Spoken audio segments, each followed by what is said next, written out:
This video is powered by MyG Future. Experience the next. ആ നാദൃശ എന്തൊക്കെ ഉണ്ട് നിന്നെ കാണാൻ കഴിഞ്ഞാൽ ഒരുപാട് സന്തോഷമുണ്ട്. അയ്യോ അടിയൊന്നുമല്ല, ചവിട്ടുകൊണ്ട് അപ്പുറത്ത് ദീതയുടെ പറമ്പിലാ പോയി കിടന്നത്. അടുത്തതായിട്ട് ഇദ്ദേഹത്തിന്റെ ശബ്ദമാണ്. അപ്പൊ ആൾക്കാര് നീ കാണിക്കുന്നു ഇങ്ങനെ തന്നെ ഇരിക്കും. സമയമില്ല പൊണ്ണ, സമയമില്ല. പൊന്നനോ? ഞാൻ പൊന്നനല്ല മഹേഷ. എല്ലാരും ഞാൻ നല്ല സ്നേഹത്തോടെയാണ്. ഈ സുരേഷ് ഏട്ടൻ 6 അടി 3 ഇഞ്ച് ഉള്ള ആളുടെ മുണ്ട് ഇത്രയുള്ള ഞാനെടുത്ത് കഴുത്തെ കൂടി ചുറ്റിയാൽ പോലും ബാക്കിയുണ്ടാവും.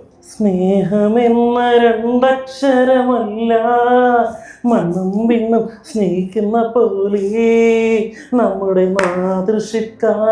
ഇങ്ങനെ ചിരിച്ചാൽ സാറിനും പെട്ടെന്ന് വൈറലാവും. എനിക്ക് വൈറലാവാൻ സാധിക്കും. തീർച്ചയായിട്ടും പറ്റും. ഈ ചത്തില്ലടാ, അല്ലെ നീ ഒന്നോടാ അല്ലടാ കുത്തണ്ടവരോടാ, നിന്നെ കൊല്ലാൻ വേണ്ടി കുത്തിയല്ലടാ. 1000 കുത്തന്റെ മടിയിലിരിപ്പുണ്ട്. ഒന്നല്ലോ കണ്ടില്ലേ കണ്ടില്ലേ കർപ്പൂര പന്തലില് ചെമ്പകപ്പൂക്കും വീടും പെണ്ണൊരുത്തി വന്നല്ലോ കർപ്പൂര പന്തലില് പുഞ്ചിരിച്ച് പുത്തനൊളി പരത്തി.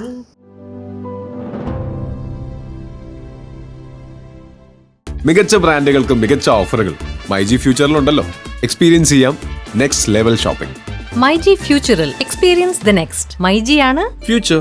നമുക്ക് ഒരു റിവർബും ഇല്ലാണ്ട് ഒരു എഫക്ട്സും ഇല്ലാണ്ട് ഒരു 3-4 ശബ്ദങ്ങൾ ഒന്ന് കേട്ടല്ലോ. ഭാവനയുടെ വോയിസ് ചെയ്തിട്ടുണ്ടല്ലേ? നമിത പ്രമോദ്. നമിതയുടെ വോയിസും പിന്നെ വേറൊരു ആർട്ടിസ്റ്റിന്റെ വോയിസും തമ്മിൽ വളരെ സോന നായർ. അത് മിക്ക ഫീമെയിൽ ഒരുപോലെ ഉള്ള എടുത്തിട്ട് അങ്ങനെ ചെറുതായിട്ട് മാറ്റി വേറെ.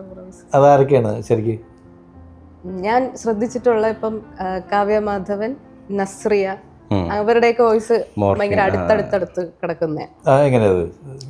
ഇപ്പം നസ്രിയ നസീമിന്റെ വോയിസ് അതെ, നമുക്ക് ഇഷ്ടമുള്ള ആളെ കാണുമ്പോൾ അടിവയറ്റിൽ ഈ മഞ്ഞ വീണ പോലെ ഒരു സുഖമാണ് പറയണത്. അപ്പൊ ഇങ്ങനത്തെ ഒരു വോയിസ് നമ്മൾ കുറച്ചുകൂടെ ബേസ് ഇടുമ്പോൾ എന്താണിത് അങ്ങനത്തെ. അതുപോലെ എനിക്ക് തോന്നിയത് നമ്മുടെ സുരേഷ് കൃഷ്ണ എല്ലാത്തിലും ഒരു താളം ഉണ്ടാവല്ലോ.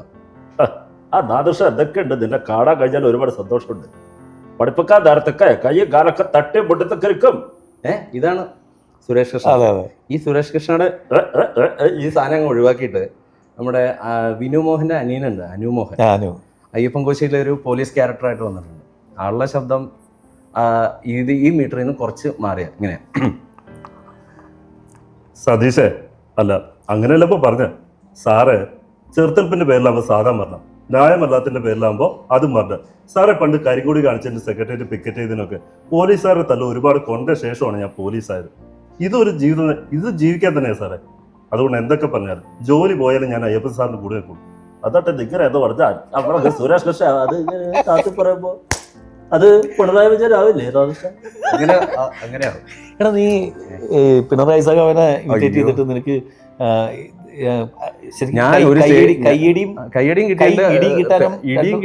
ഇടിയും കിട്ടേണ്ട വരെ സ്ഥലത്ത് ഞാൻ ഒരു സ്റ്റേജിൽ ഒരാൾ പറഞ്ഞു കേട്ടത്, ഈ പിണറായി സാറിനെ ഏറ്റവും മോശമായി അവതരിപ്പിക്കുന്ന ആള് ഞാനാണെന്ന് ഒരാള് പറഞ്ഞു.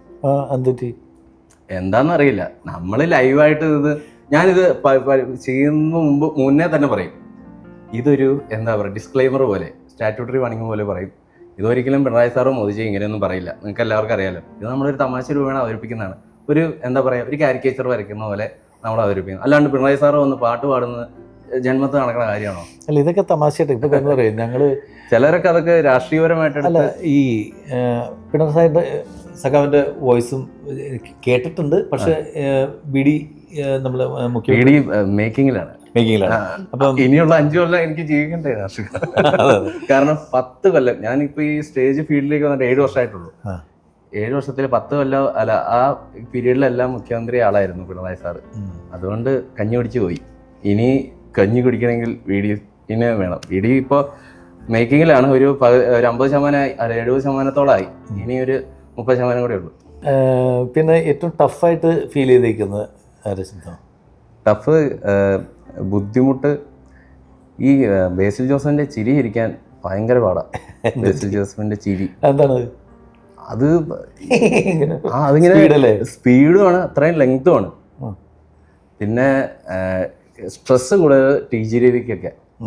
കാരണം ഈ MS തൃപ്പൂണിത്തെ പോലത്തെയാണ് ഇപ്പോഴത്തെ കാലത്ത് TG രവി. MS തൃപ്പൂണിത്തെ എന്താ അങ്ങനത്തെ ഒരു സ്ക്രാച്ച് അല്ലേ. TG രവി ആകുമ്പോൾ ഈ ഇത് എന്നിട്ട് ഇങ്ങനെ താഴത്തോട്ടാക്കുക. കാറ് വാങ്ങിക്കാനുള്ള ആൾ ഇനി ലേറ്റാവത്രേ. ഇങ്ങനെ കുറെ ആളുകൾ വന്നിട്ടുണ്ട്. നമ്മുടെ അടുത്തൊരു സമയം പറയാ, നമ്മൾ കറക്റ്റ് സമയം എത്തുമ്പോ അവര് പറയും അവറ്റയുടെ കട്ടിലിൽ നിന്ന് എഴുന്നിട്ടിട്ട് പോലും ഉണ്ടാവില്ല. എന്നിട്ടും വെച്ച് കാച്ചും ഓൺ ദ വേ. എടാ നീ അല്ല ഞാനിങ്ങനെ TG രവിചേട്ടനൊക്കെ കുറേ എത്ര കൊല്ലം മുമ്പ് സിനിമയിൽ അഭിനയിച്ച് ഇപ്പൊ ഈ അടുത്ത കാലത്ത് ഏറ്റവും കുറവ് സിനിമകളിൽ ആണ് അദ്ദേഹത്തെ. പക്ഷെ ആള് ഏജ്ഡ് ആയപ്പോ നല്ല ക്യൂട്ട്നെസ്സാ. എനിക്ക് ആളുടെ മിക്ക ചിത്രങ്ങൾ അയ്യോ ഭയങ്കര സ്വീറ്റ് പേഴ്സൺ ആണ്. പ്രാഞ്ചിയേട്ടനിലെ ആൾക്ക് ഡബ് ചെയ്തേക്കുന്ന ആളുടെ മകനാണ്. ആണോ? അങ്ങനെ ഒരു ഇത് കേട്ടിട്ടുണ്ട് ഞാൻ. ശരി. അല്ല ഭയങ്കര ഈ രവിചേട്ടനൊക്കെ സ്ക്രീനിൽ കണ്ട രവിചേട്ടനെ അല്ല, ഭയങ്കര സ്വീറ്റ് പേഴ്സണാ. പുതിയ ഏതാണ് മോളുടെ വോയിസ് ഇപ്പൊ മേക്കിങ്ങില്? ഇപ്പം ജസ്റ്റ് ഇങ്ങനെ ട്രൈ ചെയ്ത് ഇതുപോലെ ഇൻസ്റ്റയിൽ ഇട്ടത് മീര ജാസ്മിൻ. മീര ജാസ്മിൻ ആരും അങ്ങനെ ചെയ്ത് കണ്ടിട്ടില്ല. അതിങ്ങനെ പഠിച്ചു വന്നിട്ടുള്ളത്. ജീവിതം ഒരു കാഴ്ച വസ്തുവാക്കരുത്. സന്തോഷമായാലും സങ്കടമായാലും അതിലൊരു സ്വകാര്യത വേണം. ഇങ്ങനെ പറഞ്ഞിട്ട് അങ്ങനെ ചെറുതായിട്ട് പാട്ട് പഠിച്ചിട്ടുണ്ടോ? പഠിച്ചിട്ടില്ല. അല്ലാതെ ബേസിക് ശരിക്കും പാട്ടുകാരിയാണ്. അടിപൊളിയായിട്ട് പാട്ട്. അതെ, മിമിക്രിക്കാരിൽ അത്യാവശ്യം എനിക്ക് തോന്നുന്നു കുറേ പാട്ടുകാരുണ്ട്. ഇപ്പോൾ ഷാജോണാണെങ്കിലും ബാക്കി അല്ല ഞാൻ എന്നെ പറ്റി ഇതായിട്ട് പറയാം. ഞാനൊരു നല്ല മിമിക്രിക്കാരനോ നല്ല പാട്ടുകാരനോ അല്ല, പക്ഷേ എല്ലാം ഇങ്ങനെ ചെയ്ത് പോകുന്നു എന്ന് പറയുന്നത് ഞാൻ ഭയങ്കരമായിട്ട്. കാരണം നിങ്ങളൊക്കെ മിമിക്രി നമ്മൾ തമ്മിൽ സംസാരിച്ചപ്പോൾ ഞാൻ പറഞ്ഞില്ല ഒട്ടും മിമിക്രിക്കാരൻ എന്ന് പറയട്ടെ അങ്ങനെ ഒരു മിമിക്രി ചെയ്യുന്ന പിള്ളേരുടെ ഇടയിൽ അങ്ങനെ നിൽക്കാനുള്ള യോഗ്യത ഉള്ള ഒരു ആൾ. പക്ഷെ നമ്മൾ അത്യാവശ്യം ഈ എഴുത്തും കോമഡി എഴുത്ത് കാര്യങ്ങൾ കാസറ്റ് ഫീൽഡിൽ അങ്ങനെയൊക്കെ ആ സമയത്ത് നിന്നതിൻ്റെ പേരിൽ മിമിക്രിക്കാരൻ എന്നുള്ള ആ ബാനറിൽ അറിയപ്പെട്ടു. അതുകൊണ്ട് കുറേ സിനിമകൾ പിന്നെ കാസറ്റുകളൊക്കെ ചെയ്യാൻ പറ്റി. അതല്ലാണ്ട് നിങ്ങളുടെയൊക്കെ മുമ്പിൽ ഇപ്പോഴൊക്കെയാണ് നമ്മൾ മിമിക്രി മറുപടി ഇറങ്ങണമെങ്കിൽ എപ്പോൾ ഔട്ടായി എന്ന് വെച്ചതായിരുന്നു. ഞാനൊക്കെ വരെയില്ലായിരുന്നു, ഫീൽഡിൽ വരാൻ പറ്റില്ലായിരുന്നു ഇപ്പോഴത്തെ തലമുറയുടെ മുമ്പിൽ മിമിക്രി എന്നും പറഞ്ഞുകൊണ്ട്. അപ്പോൾ ഞാൻ പറഞ്ഞ അങ്ങനെ തോന്നിയപ്പോൾ മഹേഷിൻ്റെ അങ്ങനെ കുറേ ആൾക്കാരെ കണ്ടിട്ടുണ്ട്. അങ്ങനൊരു എന്താ പറയുക ഗുരുസ്ഥാനത്ത് മിമിക്രി ഫീൽഡിൽ മഹേഷ് ആരെയും കണ്ടു പഠിച്ചതല്ല, ആരുടെയും എന്താ പറയുക അതിനൊരു വേർഡ് ഉണ്ടല്ലോ, എന്താ പറയുക ഗോഡ് ഫാദർ. മഹേഷ് അങ്ങനെ ഒരു ഗോഡ് ഫാദറും ഇല്ല. പക്ഷെ മാനസ ഗുരു എന്നൊക്കെ പറഞ്ഞ് കാണാൻ പറ്റുന്ന ഏതെങ്കിലും മിമിക്രി താരങ്ങളുണ്ടോ? മിമിക്രി സ്റ്റാർട്ട് ചെയ്ത് വേണമെങ്കിൽ പറയാം നസീർക്കയുടെ കോട്ടയം പ്രോഗ്രാംസ് കണ്ടിട്ടാണ്.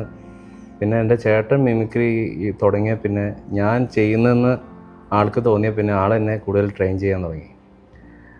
എൻ്റെ മിമിക്രിയിലേക്കുള്ള എല്ലാ ഇതും എൻ്റെ ചേട്ടനാണ് ചെയ്തു തന്നത്. എൻ്റെ വീട്ടിൽ സപ്പോർട്ട് കുറഞ്ഞു. കാരണം ഇത് വെച്ച് കഞ്ഞി കുടിക്കാൻ പറ്റിയില്ലെങ്കിൽ ആരെങ്കിലും വീട്ടിൽ സപ്പോർട്ട് ചെയ്യില്ല. ജോലിക്ക് പോകും, മിമിക്രി ചെയ്ത് നടന്നിട്ട് കാര്യമില്ല എന്ന് പറയും. അങ്ങനെ പറയുമ്പോഴും എൻ്റെ ചേട്ടൻ പറഞ്ഞു, നീ ജോലിക്ക് പോയിട്ട് ഒരു കാര്യമില്ല, നീ മിമിക്രി കൊണ്ടേ ജീവിക്കത്തുള്ളൂ എന്ന് പറയും. എന്നിട്ട് ഈ ചേട്ടൻ തന്നെയാണ് യൂട്യൂബ് ചാനൽ തുടങ്ങാനായിട്ട് ചെയ്തത്, ഓരോന്ന് ട്രെയിൻ ചെയ്യിപ്പിക്കുന്നത്. അങ്ങനെ ഇപ്പോൾ നാദർഷിക്കയ്ക്ക് ഇപ്പോൾ നമ്മുടെ എൻ്റെ ശബ്ദം ഏറ്റവും കൂടുതൽ നന്നായിട്ട് അറിയുന്നത് എൻ്റെ ചേട്ടനായിരിക്കും. അപ്പോൾ ഈ ശബ്ദം കേൾക്കുമ്പോൾ ആൾക്കറിയാം, എടാ നിനക്ക് ഇത് കിട്ടൂട്ടോ, അത് കിട്ടൂട്ടോ, നീ ഇത് ചെയ്ത് അടിപൊളിയായിരിക്കും കേട്ടോ. അങ്ങനത്തെ ഒരു ചൈൽഡ്ഹുഡായിരുന്നു എൻ്റെ. അതുകൊണ്ടായിരിക്കാം മഹേഷ് കുഞ്ഞുമൻ ഈ മിമിക്രിയിൽ ഇങ്ങനെ ആയതെന്ന് എനിക്ക് ചേട്ടനോട് തന്നെ കടപ്പാട്. ചേട്ടന് എന്നും കടപ്പാടുണ്ടാവും. കാരണം എൻ്റെ ആശൻ്റെ സമയത്ത് ഏറ്റവും തകർന്ന ഒരു വ്യക്തി ആള് തന്നെയായിരിക്കും. എനിക്കറിയാം, ഞാൻ വിളിച്ച് സംസാരിച്ചു. അതെ. പക്ഷേ ഏറ്റവും വലിയ വിഷമം എന്ന് പറയുന്ന കാര്യം എന്ന് പറഞ്ഞാൽ ഈ ഫേസ്ബുക്കിൽ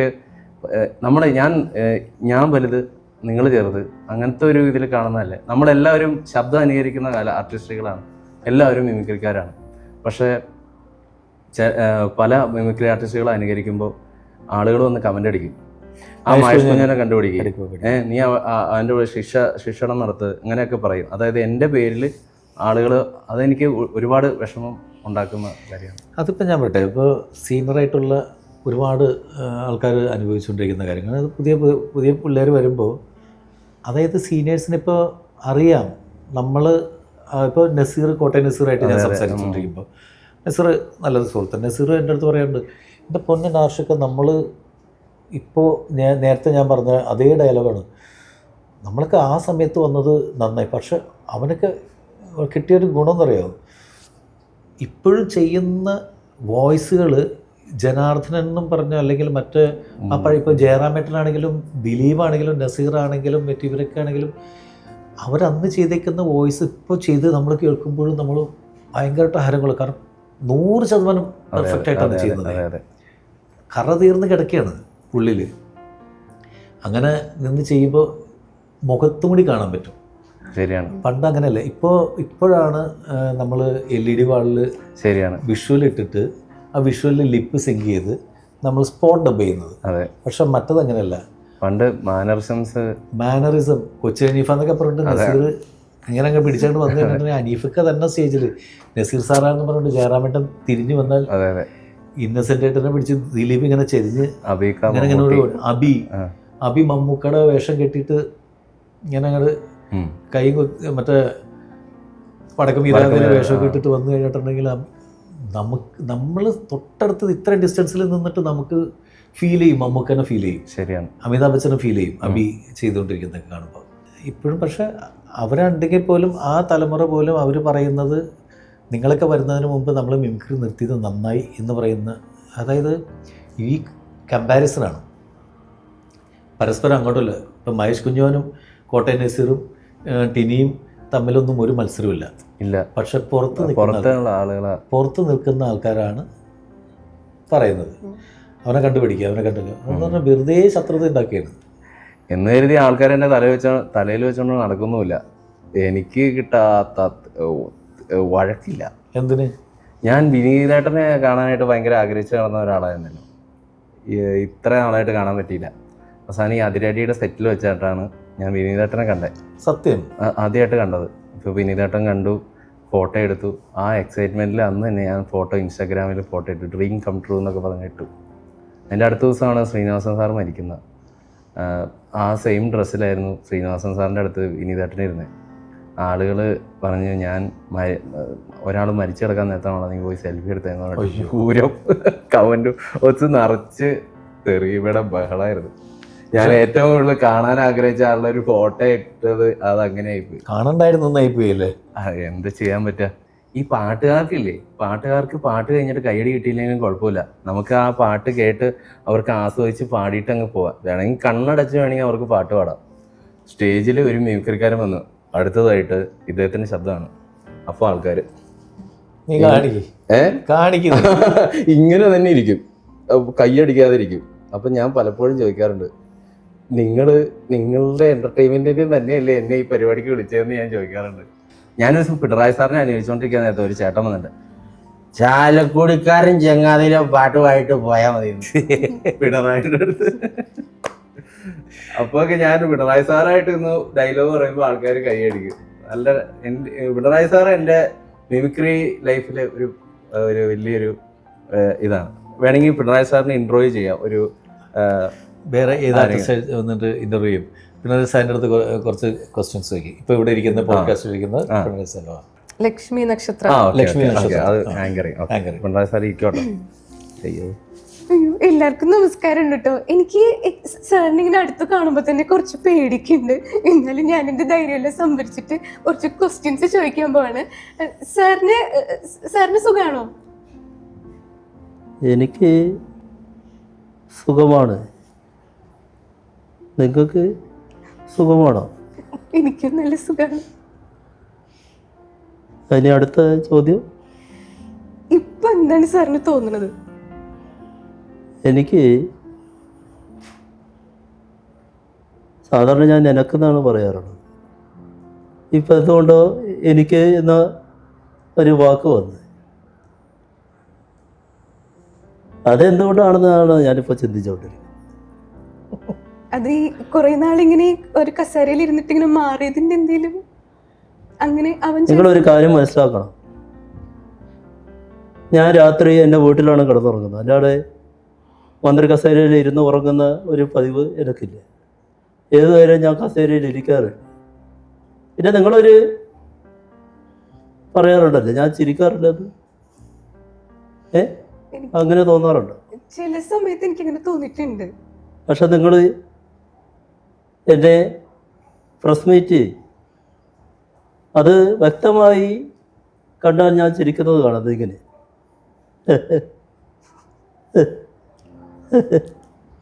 അങ്ങനെയൊക്കെ ചിരിക്കാറുണ്ട്. ഒട്ടും ശബ്ദമലിനീകരണം ഞാൻ ചെയ്യാറില്ല. പ്രകൃതിയെ ഞാൻ സംരക്ഷിക്കാറേ ഉള്ളൂ. അതല്ലേ നിങ്ങളത് ഇങ്ങനെ ചോദിക്കാതിരിക്കുന്നത്?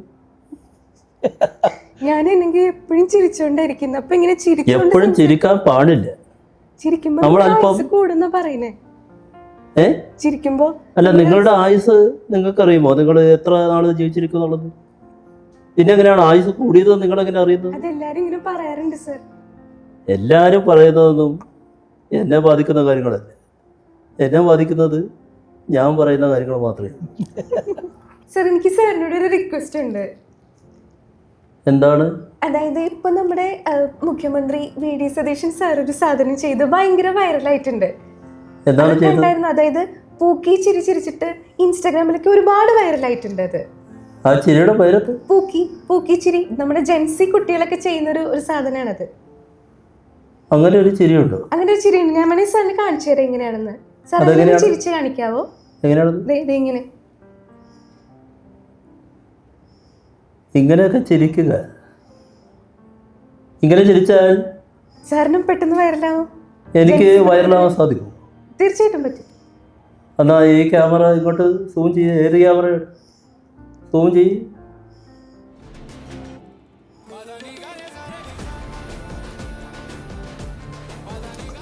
എനിക്ക് ഇങ്ങനെയൊക്കെ കഴിയുള്ളൂ. നിങ്ങളൊരു കലാകാരനെ മനസ്സിലാക്കണം. ഈ എക്സ്പ്രഷൻ ഇദ്ദേഹം ഇതുവരെ ഇട്ടിട്ടില്ല. അതുകൊണ്ട് എങ്ങനെ ഇടണമെന്ന് എനിക്കറിയത്തില്ല. ഇത് ഓൺലി ഫോർ ഫൺ, നോട്ട് ഒരിക്കലും അപമാനിക്കാൻ. ഇതൊരു കലാകാരന്റെ രോദനമാണ്. അങ്ങനെയല്ല. ഇത് പണ്ട് ഞങ്ങള് മാവേലിക്കമ്പത്തൊക്കെ ചെയ്തിരുന്ന സമയത്ത് കരുണാകരൻ സാറിനെയും നയനാർ സഖാവിനെയും, അതായത് നയനാർ സാറിന്റെ ആ ഫോൺ ശരിക്കും എല്ലാ രാഷ്ട്രീയക്കാരും അന്ന് കളിയാക്കുമായിരുന്നു. കാരണം ഈ രാഷ്ട്രീയക്കാരെ കളിയാക്കി അത് വിറ്റിട്ടാണ് നമ്മൾ ജീവിച്ചത്. അപ്പോൾ ശരിക്ക് കരുണാകരൻ സാറിന് ഞാൻ അതിനുശേഷം ട്രെയിനിൽ വെച്ചിട്ട് കണ്ടിരുന്നു ഒരു ദിവസം. അപ്പോൾ ഞാൻ സാറിൻ്റെ അടുത്ത് ഓടി ചെന്നിട്ട് പറഞ്ഞു, സാർ എൻ്റെ പേര് അപ്പോൾ എനിക്ക് അറിയാം, അപ്പോൾ ഞാൻ പറഞ്ഞ നാദർഷ. ശരിയാ. ഞാൻ പറഞ്ഞ സാർ ഞാൻ വോയിസ് ഇമിറ്റേറ്റ് ചെയ്യുന്നത് കറക്റ്റ് അല്ല കേട്ടോ. എന്നാലും അദ്ദേഹത്തിൻ്റെ ഞാൻ സാധാരണ ഇങ്ങനെ വോയിസ് സ്റ്റാർസിൻ്റെ വോയിസും രാഷ്ട്രീയക്കാരുടെ ഇത് പെർഫെക്റ്റ് ആയിരുന്നില്ലേ? അല്ല, നയനാർ സഖാവിൻ്റെ ഒക്കെ ഞാൻ ചെയ്യുമായിരുന്നു. അപ്പോൾ ഞാൻ പറഞ്ഞു സാറിന് ഇങ്ങനെ ഞാൻ ഓഡിയോ കാസറ്റിലൊക്കെ ഞങ്ങൾ കുറേ അപ്പോൾ അടുത്ത് ഞാൻ കേൾക്കാറുണ്ട് തമാശയില്ലേ അതൊക്കെ തമാശയില്ലേ. ഞാൻ പറഞ്ഞ സാറ് എപ്പോഴെങ്കിലും നേരിട്ട് കാണുമ്പോൾ മാപ്പ് ചോദിക്കാൻ വേണ്ടി, ക്ഷമ ചോദിക്കാൻ വേണ്ടിയൊക്കെയാണ്. അതൊന്നും കുഴപ്പമില്ല, തമാശയാണ്, അതൊക്കെ ഇനിയും ചെയ്യാം എന്ന് പറഞ്ഞ് അവർ അതിനെ പ്രോത്സാഹിപ്പിച്ച്. പിന്നെ വേറൊരു സമയത്ത് നയനാർ സഖാവും ഭാര്യ ടീച്ചർ ശാരദ ടീച്ചർ ആയിട്ടിരിക്കുന്ന സമയത്ത് ഞാൻ ചെന്നപ്പോൾ എൻ്റെ അടുത്ത് ഓനെ മനസ്സിലായ എന്ന് വെച്ചാൽ ടീച്ചറിനെ നോക്കിയിട്ട് എൻ്റെ ശബ്ദം എടുക്കുന്നവനാ എന്നൊക്കെ പറഞ്ഞിട്ട്. അപ്പോൾ ഞാനും കോട്ടയം നസീറും ഞാനും കൂടിയും ഡൽഹിയിൽ വെച്ചിട്ട് ഒരു മലയാളി അസോസിയേഷൻ ഷോയ്ക്ക് ഇങ്ങനെ നസീർ കരുണാകരൻ സാറും ഞാൻ നയനാർ സാറുമായിട്ട് അങ്ങോട്ടും ഇങ്ങോട്ടും സംഭാഷണം. അതിനെ എപ്പോഴും ആണ് ഞാൻ പറഞ്ഞിങ്ങനെ മുണ്ട്. അന്ന് സുരേഷ് ഗോപി സാറ്, സുരേഷ് ഏട്ടൻ അവിടെ ചീഫ് ഗസ്റ്റായിട്ട് വന്ന ദിവസമാണ്. അപ്പം ഞാൻ ഒരു മുണ്ട് ഇവിടെ എടുത്തു വെച്ചു. എൻ്റെ മുണ്ടും പിന്നെ നയനാരാകാനും കരുണാകരനാകാനായിട്ടുള്ള 2 മുണ്ടുണ്ട്. അതിൽ നോക്കിയപ്പോൾ ഒരു മുണ്ട് കാണാനില്ല. ഒരെണ്ണം എടുത്ത് നോക്കിയപ്പോൾ നസീർ ആദ്യം കരുണാകരൻ സാറിൻ്റെ വേഷത്തിൽ എവിടെ നയനാർ എന്ന് ചോദിച്ചിട്ട് നിൽക്കുന്നു. ഞാനീ മറ്റേ ഷർട്ടിൻ്റെ മുകളിൽ മറ്റേ ഇത് സ്വെറ്ററൊക്കെ ഇട്ട് മുണ്ട് ഇല്ല, പാൻ്റായിട്ടേക്കണ. ഞാൻ മുണ്ട് ഇവിടെ മുണ്ട്. അപ്പോഴാണ് സുരേഷ് ഏട്ടൻ എന്താ ഞാൻ പറഞ്ഞു ചേട്ടൻ മുണ്ട് മുണ്ട് സ്റ്റേജിൽ കയറാൻ സുരേഷ് ഏട്ടൻ അപ്പോൾ ഈ വലിയ കസവിൻ്റെ വീതിയുള്ള മുണ്ട് കൊടുത്ത് ഇങ്ങനെ നിൽക്കുകയാണ് അടുത്ത കയറി അങ്ങനെ അഴിച്ചു വന്ന് കയറിക്കാന്ന് പറഞ്ഞിട്ട് ഈ സുരേഷ് ഏട്ടൻ ഈ 6 അടി 3 ഇഞ്ച് ഉള്ള ആളുടെ മുണ്ട് ഇത്രയുള്ള ഞാനെടുത്ത് കഴുത്തേ കൂടി ചുറ്റിയാൽ പോലും ബാക്കിയുണ്ടാവും. എന്നിട്ട് ഞാൻ മുടക്കി കുത്തി സ്റ്റേജിൽ കയറേണ്ട അവസ്ഥ ഒന്നുണ്ട്. അതൊക്കെ നല്ല അല്ല അത് സ്റ്റേജിനോട് ഞാൻ പറഞ്ഞതൊന്നുമല്ല, രാഷ്ട്രീയക്കാരാണെങ്കിലും അവർ കലാകാരന്മാർക്ക് തരുന്നൊരു സപ്പോർട്ട്. ഈ ചില അണികൾ മാത്രം ആണ് പ്രശ്നം ഉണ്ടാക്കാറുള്ളൂ. ഒരു നേതാവും ബുദ്ധിയുള്ള അല്ലെങ്കിൽ വിവേകമുള്ള പക്വതയുള്ള ഒരു നേതാവും ഇതൊക്കെ തമാശയായിട്ട് എടുക്കുള്ളൂ. അതെ അതെ, എല്ലാവരോടും നമുക്ക് റെസ്പെക്റ്റാണ്. കാരണം അവരെ കൊള്ളതിൻ്റെ പേരിലാണ്, അവരെ കളിയാക്കിക്കൊണ്ടല്ല, അവരെ വിമർശിച്ചുകൊണ്ടാണ് ആർട്ടിസ്റ്റുകൾ പലരും ജീവിച്ചത്. റിമി ടോമി ഞാനായിട്ട് സംസാരിക്കാതെ അതിൻ്റെയൊക്കെ ഒരു പ്രശ്നം എന്ന് പറഞ്ഞാൽ ഇപ്പം നമ്മുടെ ഈ ഫീമെയിൽ വോയിസസ് നമ്മൾ നോക്കിയാൽ എല്ലാവർക്കും ഒരു നമുക്ക് എല്ലാവരും ഇങ്ങനെ ഒരു പാറ്റേൺ ഫോളോ ചെയ്യുന്ന കുറേ പേരുടെ വോയിസ് ഉണ്ട്. ഇപ്പം നമ്മുടെ ലക്ഷ്മി നക്ഷത്രയും ശിവാംഗി കൃഷ്ണകുമാറും റിമി ടോമി ഇവർക്കൊക്കെ ഏകദേശം ഒരു ബേസ് ആണുള്ളത്. അത് ആ വ്യത്യാസങ്ങൾ എങ്ങനെയൊക്കെ? അതായത് ഇപ്പോൾ ലക്ഷ്മി നക്ഷത്രയും ജ്യോത്സ്ന രാധാകൃഷ്ണനും ഏകദേശം ഒരേ വോയിസ് ആണ്. ഇപ്പോൾ ജ്യോത്സ്ന രാധാകൃഷ്ണൻ മാം ഇപ്പോൾ ഒരു ഷോയ്ക്ക് നമ്മൾ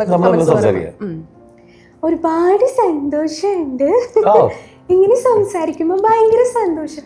ഇപ്പം മഹേഷ് കുഞ്ഞുമോൻ്റെ കൂടെ ഇരുന്നിട്ട് ഈ ഒരു ഇന്റർവ്യൂവിനൊക്കെ എനിക്കിങ്ങനെ ഇരിക്കാൻ പറ്റിയില്ലെന്ന് ഒരുപാട് സന്തോഷമുണ്ട്. എവിടെയാണ് താമസിക്കുന്നത്? മറ്റേ UK-ലാണോ അല്ലെങ്കിൽ ഇവിടെ നാട്ടിലേക്ക്? കഴിഞ്ഞ ആഴ്ച ഒരു ഷോ ഉണ്ടായിരുന്നു, ഇപ്പൊ വന്നിട്ടേ ഉള്ളൂ നാട്ടിലേക്ക്. ഒരുപാട് സന്തോഷം.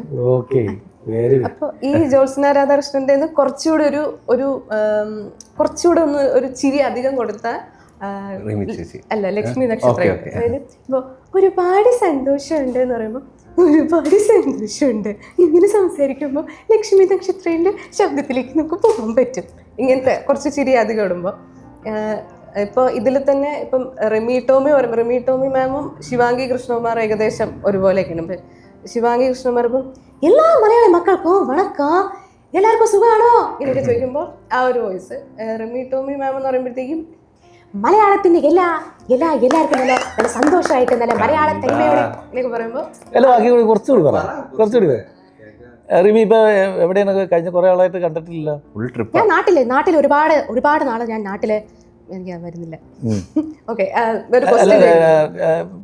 റിമി ഇപ്പൊ പുതിയ പടത്തില് പാടുന്ന ഏതെങ്കിലും? എപ്പോഴും പാടാണ് എനിക്ക് അങ്ങനെ അവസരം കിട്ടാറില്ല. കാരണം ഈ ഷോസ് എല്ലാം ആയിട്ട് ഒരുപാട് ഇങ്ങനെ ഓടി നടന്ന് സ്വന്തം ബാൻഡ് ഉണ്ടല്ലോ അല്ലേ? ഉണ്ട്. ഓക്കെ, പിന്നെ വേറെ ഏതാണ്? പിന്നെ ഈ സിംഗേഴ്സിന്റെ വോയിസ് ആണ് കൂടുതൽ ചെയ്യുന്നത്. പിന്നെ ഇവളുടെ സിത്താരയുടെ ചെയ്യാറുണ്ടോ? മെയിൽ അയ്യോ ആസിഫിലേക്ക്. ആസിഫലിക്കയുടെ മുന്നിൽ ചെയ്യാൻ പറ്റി. ഞാനത് വിട്ടു കേട്ടോ. കാരണം വെച്ചിട്ടുണ്ടെങ്കിൽ നമ്മൾ ഇൻട്രൊഡക്ഷനിൽ പറഞ്ഞു എന്റെ ഫീമെയിൽ വന്നിട്ടില്ല. എന്റെ ഫീമെയിൽ മെയിൽ ടോണുള്ള ഫീമെയിലുകളാണ്. അല്ല ഫീമെയിൽ ടോൺ ആണ്. അപ്പൊ ആസിഫിന്റെ ഫീമെയിൽ ടോൺ കേൾക്കണ്ടോ? അതെന്ന് പറഞ്ഞാൽ എനിക്ക് ഇപ്പോഴും ആസിഫ് അലി സാറിനെ ചെയ്യാൻ വരുമ്പോൾ ആ എന്ന് പഠിച്ചാലേ ആ വോയിസ് എന്ന് പഠിക്കുമ്പോൾ ആർട്ടിക്കൽ ആ സാധനം പഠിച്ചാൽ ഇത് പറഞ്ഞിട്ട് ഞാൻ നമ്മുടെ ബാബുമേരി പറഞ്ഞ സത്യത്തിൽ നിന്ന് തുടങ്ങാൻ. എന്നാലും ഇപ്പൊ കുറെയൊക്കെ ട്രൈ ചെയ്തിട്ട് എല്ലാവർക്കും ഒരുപാട് നന്ദിയുണ്ട്, അതുപോലെ തന്നെ ഒരുപാട് സന്തോഷം നാദർശിക്ക എന്റെ ഈ ഒരു ഷോയിലേക്ക് വിളിച്ചതിൽ. എന്തൊക്കെയുണ്ട് മഹേഷ്, സുഖമാണോ? സുഖമായിട്ടിരിക്കുന്നു, സന്തോഷമല്ലേ? സന്തോഷം. എന്റെ പുതിയ സിനിമ ഞാനൊരു ദിവസം ഫോറം മാളില് ആസിഫിനെ കണ്ടായിരുന്നു. അതെയോ? ആ ഫാമിലി ആയിട്ട് സിനിമ കാണാൻ വന്നപ്പോ അന്ന് ഫോട്ടോ ഒക്കെ എടുക്കാൻ പറ്റി. ഓക്കെ. പിന്നെ വേറെ ഏത് മെയിലാണ്? പിന്നെ മെയിൽ മധു സാറിനെ അത് പണ്ടൊക്കെ അത് ചെയ്യുമ്പോഴായിരുന്നു ഒരുപാട് കൈയടി കിട്ടുന്നത്. അന്ന് പറഞ്ഞാൽ അത് ഞാൻ ചെയ്യുന്നോണ്ടായിരിക്കും. എല്ലാവർക്കും നമസ്കാരം. ഇങ്ങനെയുള്ള ഒരു അവസരത്തിൽ എനിക്ക് നിങ്ങളോട് പറയാനുള്ളത്, എന്നെ പോലെയുള്ള മഹാനടന്മാരെ ഇങ്ങനെയൊക്കെ അനുകരിക്കാതിരിക്കുക എന്നുള്ളതാണ്. പ്രത്യേകിച്ച് ഇങ്ങനെയുള്ള വേദികളിൽ എന്നെ ഇങ്ങനെ അനുകരിക്കുമ്പോൾ എനിക്ക് സത്യത്തിൽ നാണക്കേട് തോന്നാറുണ്ട്. എന്നാലും ഞാനൊന്നും പറയുന്നില്ല, അത്രയേ ഉള്ളൂ. നസ്രീനെ അടിപൊളിയായിട്ട് ആ നസ്രിയ നേരത്തെ പക്ഷെ നസ്രിയ രജിസ്റ്റർ ആയില്ലായിരുന്നു നേരത്തെ പറഞ്ഞപ്പോൾ. നസ്രിയ നസീം അത് ഞാൻ മിമിക് മോർഫ്സ് എന്നുള്ള രീതിയിൽ കുറച്ച് പേരെ ഇങ്ങനെ അടുപ്പിച്ച് ചെയ്തപ്പോൾ നസ്രിയയിൽ നിന്ന് കാവ്യ മാധവന്റെ വോയിസ്, പിന്നെ അതിൽ നിന്ന് നമ്മുടെ കുടശനാട് കനകം എന്ന് പറഞ്ഞിട്ട് നമ്മുടെ ജയഹേലെ മറ്റേ ബേസിലിന്റെ അമ്മയുടെ അഭിനയിച്ചതും ഇവരുടെയൊക്കെ ഒരു ബേസ് ഒരു സാധനം. പിന്നെ നാഗ അതൊക്കെ ചെയ്തു. അയ്യോ അടിയൊന്നുമല്ല, ചവിട്ടുകൊണ്ട് അപ്പുറത്ത് ദീതയുടെ പറമ്പിലാ പോയി കിടന്നത്. പിന്നെ അവിടെ നിന്ന് എടുത്തോണ്ട് വന്നത്. എന്തുവാ ചിരിക്കുന്നത്? അല്ല, കേട്ടപ്പോ ഒരു തമാശ മതി മതി. നാഗചേച്ചി ചെയ്യുമ്പോ നാഗചേച്ചി കുറച്ചുകൂടെ നമ്മള് സ്റ്റേജസിൽ ലൈവായിട്ട് ചെയ്യുമ്പോഴാണ് ഭയങ്കര ഒരു റെസ്പോൺസ് വരുന്നത്. അതായത് നിനക്കൊക്കെ എന്തുവാണ്, നീ ഇങ്ങനെ ഇരുന്ന് എൻ്റെ അടുത്ത് ഇരുന്ന് നാഗ എന്ന് പറയുമ്പോ ഞാൻ അപ്പൊ തന്നെ നിനക്ക് നാഗ ചെയ്ത് തരണമല്ലേ. ചേച്ചിനെ ചേച്ചി ഒന്നും നീ വിളിക്കണ്ട, അങ്ങോട്ട് മാറിയിരിക്കുന്നു. ചേച്ചിയുടെ ഇപ്പൊ ലൈവ് ഒന്നും കാണാറില്ലല്ലോ. സമയമില്ല പൊന്ന, സമയമില്ല. പൊന്നനോ?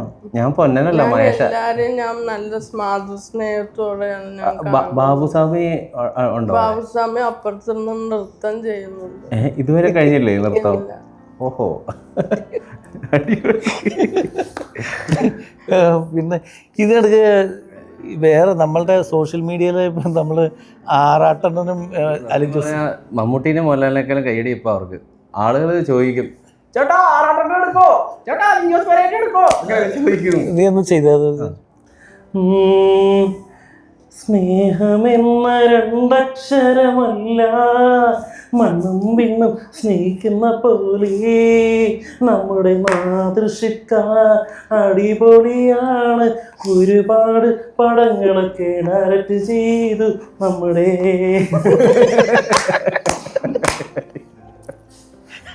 പിന്നെ എങ്ങനെയാണത്? ഇതൊക്കെ നമ്മുടെ ഒരു ഇതല്ലേ?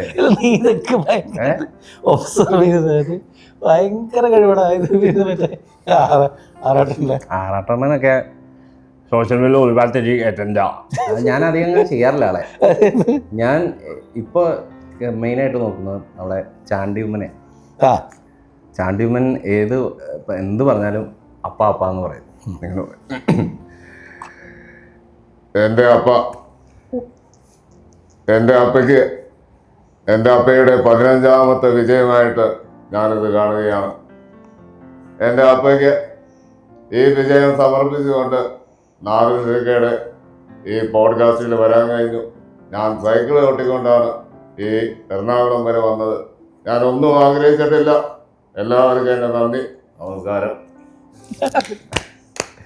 ഇങ്ങനെയൊക്കെ നമ്മളിങ്ങനെ അതെ വേറെ കാര്യമുണ്ട്. ഒരു കാര്യത്തിൽ ഞാൻ വെറുതെ എനിക്ക് കവിത കുത്തിക്കുറിക്കുന്ന പരിപാടികൾ അപ്പോൾ പലപ്പോഴും ഞാൻ ഉപയോഗിച്ചിട്ടുള്ള സാധനമാണ്. ഞാൻ മറ്റേ പ്രണയം പ്രാണൻ കൊടുത്താലും നാണയമില്ലെങ്കിൽ നാണം കെടുന്നൊരു നാട്ടിലാണ് ഇന്നെൻ്റെ പ്രണയം, ഹൃദയം ഹൃദ്യമാണെന്നൊക്കെ തോന്നും അതെന്നാലും ദയെന്ന ഭാവത്തെ അറിയാത്ത മരം ഇന്ന് ഹൃദയം.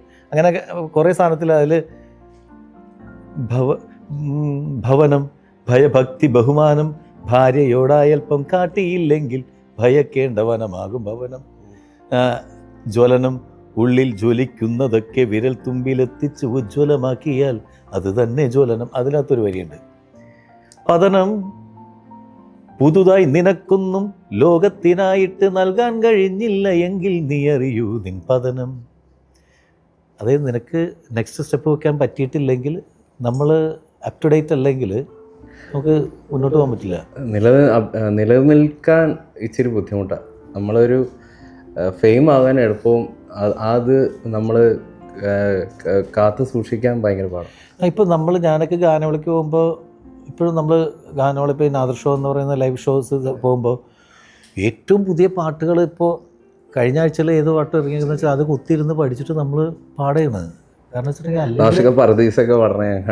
അല്ല ഇപ്പോൾ നമ്മളെല്ലാം വാഴയും മറ്റേ ഇലുമിനാറ്റി ഇതെല്ലാം ഇപ്പോൾ കഴിഞ്ഞ തൂക്കി ഇതെല്ലാം പാടിയാണ്. ഇതെല്ലാം കുത്തിയിരുന്ന് പഠിച്ചില്ല. അല്ലെങ്കിൽ നമ്മൾ ഫസ്റ്റ് എത്ര വർഷം മുമ്പ് ഷാജോൺ എൻ്റെ അടുത്ത് പറഞ്ഞ പോലെ നാദർഷക ഭയങ്കര അപ് ടു ഡേറ്റാണ്. മറ്റേ ഷാജോണല്ലോ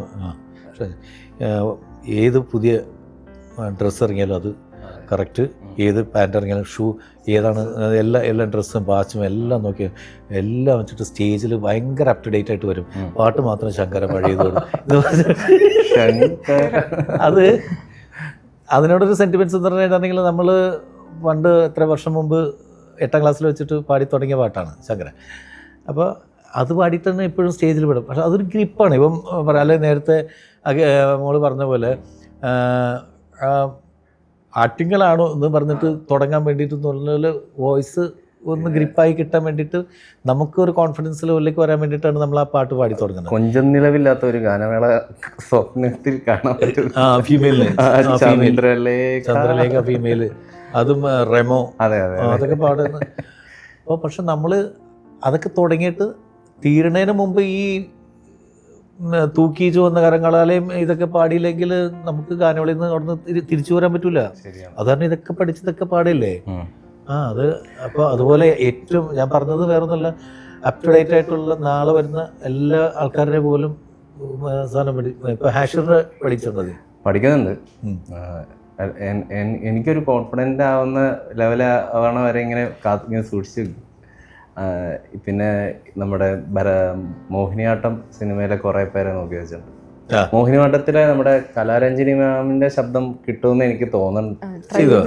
ഒരു അടഞ്ഞ ശബ്ദമാണ്. അതെന്തായാലും ട്രൈ ചെയ്താൽ കിട്ടും ഉറപ്പായിട്ട്. ഉറുശേച്ചിയുടെ ശബ്ദം ചെയ്യില്ലായിരുന്നു. കൽപ്പന ചേച്ചി ആണോ?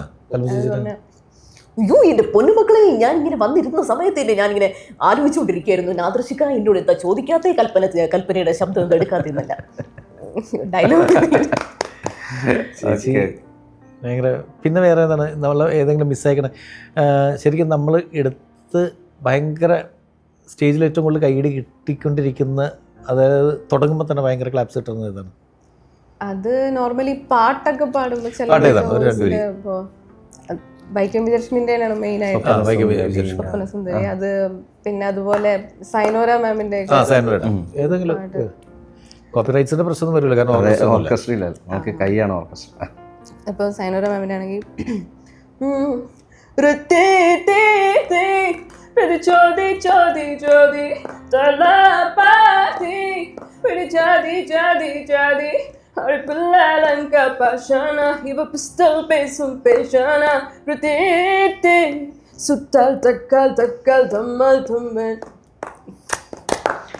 വൈക്കം വിജയലക്ഷ്മിയുടെ പാട്ട് ഡയലോഗ് കേട്ടായിരുന്നു. വൈക്കം വിജയലക്ഷ്മി മാമിന്റെ ഈ വൈക്കം വിജയലക്ഷ്മിയും റിമിയും കൂടി എൻ്റെ ഒരു പാട്ട് പാടിയുണ്ട്, കണ്ടില്ലേ കർപ്പൂരം. അത് പഠിച്ച് ആ വോയിസിന്റെ മോഡുലേഷൻ പാടാൻ പറ്റുമോ? ട്രൈ ചെയ്യാം എപ്പോഴെങ്കിലും നോക്കണം. എനിക്ക് ആ പാട്ട് ഞാനൊരു ദിവസം വണ്ടി ഓടിച്ച് പോകാൻ നേരത്തെ ആ പാട്ടിട്ടപ്പോ ഇത് പറയണമെന്ന് തോന്നിയതാ. മറ്റേ ആ ലാസ്റ്റ് പെണ്ണിനെത്ര ബുദ്ധി ഉണ്ടെങ്കിലും പച്ചമാങ്ങാതിരിച്ചാണുങ്ങൾ അങ്ങനെ ട്രൈ ചെയ്തിട്ടുണ്ട്. ഇപ്പൊ കണ്ടില്ലേ കർപ്പൂരപ്പന്തലില് ചെമ്പകപ്പൂ കുമ്പിടും പെണ്ണൊരുത്തി വന്നല്ലോ കർപ്പൂരപ്പന്തലില് പുഞ്ചിരിച്ച് പുത്തനൊളി പരത്തി അഞ്ജനവും കസ്തൂരിയും നിരത്തി ചമയിച്ച് നല്ല ചന്തം വരുത്തി പെണ്ണയും കരിമ്പടവും നിറുത്തി പെണ്ണവളെ മങ്കമാർ കൊണ്ടിരുത്തി വന്ന ജനമെല്ലാരും ചൊല്ലുന്നു മണ്ണിലിങ്ങനെ ചേലുള്ള മറ്റൊരുത്തി വന്നല്ലോ കണ്ടില്ലേ കണ്ടില്ലേ കർപ്പൂരപ്പന്തലില് ചെമ്പകപ്പൂ കുമ്പിടും പെണ്ണൊരുത്തി വന്നല്ലോ കർപ്പൂരപ്പന്തലില് പുഞ്ചിരിച്ച് പുത്തനൊളി പരത്തി. നേരത്തെ അറിയണേ ഇവിടെ ഒറ്റക്ക് പാടിയാ മതി. ഐസറിന് ശേഷം നിനക്ക് അങ്ങനെ കുറേ സ്റ്റാർസ് ഉണ്ട്. കുറേ സ്റ്റാർസ് എൻ്റെ ശബ്ദത്തിൽ ഇച്ചിരി കട്ടി കൂടി, ഇച്ചിരി ലൗഡ്. അതുകൊണ്ട് കുറേ സ്റ്റാർസ് ചെയ്യാൻ പറ്റി. ഒരാള് കിട്ടും. ഇപ്പൊ അമ്പാനൊക്കെ അങ്ങനെ എനിക്ക് ഞാൻ മറ്റേ പൊന്മാനിലൊരു സീൻ അവതരിപ്പിക്കാം. ഇതിൽ ബേസിൽ ജോസഫിന് ശബ്ദം നിങ്ങൾ കൂടുതൽ ഇമ്പോർട്ടൻസ് കൊടുക്കണ്ട, അതൊരു സപ്പോർട്ടിങ് ഇതാണ്. ഓക്കെ, മൈക്കാന്ന് വിചാരിച്ചൊന്നും പിടിക്കാനാ, എന്നാലും വരുവുള്ളൂ. ഈ ചത്തില്ലടാ, അതിന് നീ ഒന്നോടാ അല്ലടാ കുത്തണ്ടവരോടാ, നിന്നെ കൊല്ലാൻ വേണ്ടി കുത്തിയല്ലടാ, 1000 കുത്തൻ്റെ മടിയിലിരിപ്പുണ്ട്. എങ്കിൽ നീ അതെടുക്കും വരിക. പച്ചേ നീ എന്നെ കുത്തി, ഞാൻ ചത്തെന്ന് ഉറപ്പാക്കി കുഴിച്ചിട്ട് അതിൻ്റെ മേലെ ഒരു ചുടല തെങ്ങും വെച്ച് അതിന് പൊടിപ്പുണ്ടോന്ന് ഉറപ്പാക്കിയിട്ട് നീ പോവും. ഇല്ലെങ്കിൽ ഞാൻ ആ കുഴിയിൽ നിന്ന് എഴുന്നേറ്റ് വരൂടാ. അയ്യേ, നിന്നെ കൊന്നിട്ട് 12 വർഷം ജയിലിൽ പോകാൻ ഞാൻ ഉദ്ദേശിക്കുന്നില്ല. അതിന് വേറെ പരിപാടി ബാക്കിണ്ടാ പുളി അല്ലേ ഇങ്ങനെയൊക്കെ. ശരിക്കും നമ്മള് ഞാൻ എപ്പോഴും ഒരു എന്താണ് ഒരു ലെജൻഡായിട്ട് കാണുന്നു. പക്ഷേ ഇവൻ്റെ ഒരു എന്താണ് ഒരു കൺസിസ്റ്റൻസിയും ആ ഒരു ഡെഡിക്കേഷനും ഒക്കെ ശരിക്കും ഞാൻ മിമിക്രി ആർട്ടിസ്റ്റ് അതിലുപരി ഒരു ആർട്ടിസ്റ്റ് എന്നുള്ള രീതിയിൽ എല്ലാവരും കണ്ടു പഠിക്കാനുള്ളതെന്ന് എനിക്ക് എപ്പോഴും തോന്നിയിട്ടുണ്ട്. കുറേ എല്ലാവരും നിർത്തിയെടുത്തുനിന്നാണ് മഹേഷ് സ്റ്റാർട്ട് ചെയ്തത്. ഇപ്പം കോവിഡ് സമയത്ത് എല്ലാവരും മിമിക്രിയിൽ ഇനി അങ്ങോട്ടൊന്നും ഇല്ല എന്നൊക്കെ എല്ലാവരും നിർത്തിയെടുത്തുനിന്ന് മഹേഷ് സ്റ്റാർട്ട് ചെയ്തു. ആ സ്ഥലത്തുനിന്ന് എല്ലാവരും തീർന്നു എന്ന് പറയുന്ന സ്ഥലത്തുനിന്ന് വീണ്ടും സ്റ്റാർട്ട് ചെയ്തു. എനിക്ക് ചില ആളുകളുടെ കമൻസ് കാണുമ്പോൾ തമാശ തോന്നാറുണ്ട്. ഞാൻ ശ്രീകണ്ഠൻ സാറിനെ അനുകരിച്ചപ്പോൾ ആൾക്കാർ കമൻ്റ് അടിച്ചു, മഹേഷ് പെർഫെക്ഷൻ കേട്ടോ, ഇത് ശ്രീകണ്ഠൻ സാറായിട്ട് തോന്നുന്നേ ഇല്ല എന്ന് പറയാം. അപ്പോൾ ഞാൻ കോൾമി ഷസാം എന്നാണ് ഒരു ആളുടെ ശബ്ദം അനുകരിച്ചു. ഷസാം ബ്രോ യൂട്യൂബറാണ്. അപ്പോൾ ആളുടെ ശബ്ദം അനുകരിച്ചപ്പോൾ ആൾക്കാർ കമൻ്റ് അടിക്കുക, ചേട്ടാ ശ്രീകണ്ഠൻ നായർ കയറി വരുന്നുണ്ടെന്ന്. കാരണം ശ്രീകണ്ഠൻ നായർ അനുകരിച്ചത് കൊള്ളില്ല, പെർഫെക്റ്റ് അല്ല എന്ന് പറഞ്ഞവരെ തന്നെ ശ്രീകണ്ഠൻ നായർ കയറി വരുന്നു എന്നാണ് കമൻ്റ് അടിക്കുന്നത്. സത്യം പറഞ്ഞാൽ ഒരു ഫസ്റ്റ് ടൈം ഏതൊരു വോയിസ് എടുക്കുമ്പോൾ എല്ലാത്തിനും മിക്സ്ചറായിരിക്കും. അതിൽ നിന്ന് ഓരോരുത്തരെ ഇങ്ങനെ വേർതിരിച്ചെടുക്കുക എന്ന് പറയുന്നതാണ് ഒരു സത്യം പറഞ്ഞാൽ എനിക്ക് പിണറായി സാറിനെ എടുക്കാൻ സഹായിച്ചത് സുരേഷ് കൃഷ്ണയാണ്. എന്നെ സുരേഷ് കൃഷ്ണയുടെ വോയിസ് വോയിസാണ് സഹായിച്ചത്. സുരേഷ് കൃഷ്ണയുടെ ശബ്ദമാണ് എന്നെ ഹെൽപ്പ് ചെയ്തത്. അതുപോലെ നസ്ലിൻ്റെ ശബ്ദം എടുക്കാൻ നസ്ലിൻ്റെ ശബ്ദം ഒന്നും ചെയ്തടാ. നസ്ലിൻ നസ്ലിൻ്റെ നമിത പ്രമോ നിഖിലമല്ലോ പ്രേമലൂല നായിക നമിത പ്രമോദ് നസ്ലിനും ചേട്ടൻ ഇൻവൈറ്റ് ചെയ്തു. അപ്പം നമ്മൾ ഇന്നത്തെ ഈ ഷോയിലേക്ക് ഞാൻ സ്വാഗതം ചെയ്യുന്നു Namitha Pramod and Naslen. Thank you. ഒരുപാട് സന്തോഷം. ആ നമിത ചേച്ചി എന്തൊക്കെയുണ്ട്? എനിക്ക് ഒരുപാട് സന്തോഷം. നിന്റെ അടുത്ത് ഇങ്ങനെ ഇരിക്കാൻ പറ്റിയല്ലോ. അല്ലെ എന്റെ അടുത്ത് ഇരിക്കുന്നതിൽ എന്തിനാണ് പേടിക്കണ? നിന്റെ കൂടെ ഒരു സിനിമ എനിക്ക് ചെയ്യാൻ പറ്റിയിട്ടില്ല ഇതുവരെ. അത് എന്റെ കുറ്റാണോ? നാർഷിക്കയുടെ ഞാൻ നാർഷിക്കയുടെ കൂടെ കുറെ സിനിമയിലൊക്കെ അഭിനയിച്ചിട്ടുണ്ട്.